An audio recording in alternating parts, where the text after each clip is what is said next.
ସମସ୍ତେ ବି ମଧ୍ୟ ମୋତେ ପ୍ରଶଂସା କରନ୍ତି, କିନ୍ତୁ ଆଜି ମୋ ଲେଖା ବିଷୟରେ ଆଜି ମୁଁ ଟିକେ ପ୍ରାରମ୍ଭ କରିଥାନ୍ତି। କାରଣ ମୁଁ ଭାବେ ସାହିତ୍ୟରେ ମୋତେ କେବଳ ଗୋଟେ ଜିନିଷ କଥା କି ଯତିପାତ କରିବା। ସମସ୍ତେ ଜାଣିଥିବେ ଯୋଉ ଛନ୍ଦରେ ମୁଁ ଛାଡ଼ିବି ସେଇ ଛନ୍ଦରେ ମୁଁ ଆରମ୍ଭ କରେ, ସମସ୍ତଙ୍କୁ ଲାଗେ। କିନ୍ତୁ ଗଣିତ ଆକାରରେ ଲେଖି ତାକୁ କବିତା ଆକାରରେ ପଢ଼ିଲେ ମୋତେ ସେଇଟା ଲାଗେ ଯେ ନାଇଁ କବିତାଟା ଏମିତି ହେଉଛି।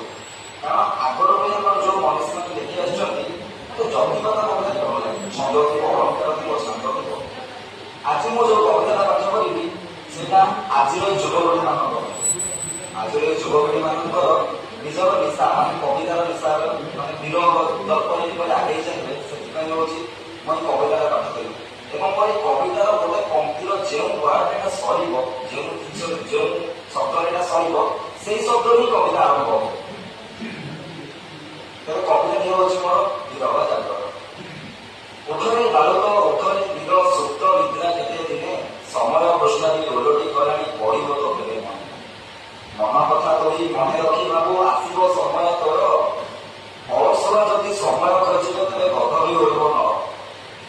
ନର ହୋଇ ହୋଇ କର୍ମ କରିଦେବ ଦୋଷାମଦ କଣ କରି, ଇତିହାସ କୃଷ୍ଣ ଅଲଟାଇମ୍ ଟେକ୍ ସବୁ ମାଟିରେ ଯାଇଛି ସରି।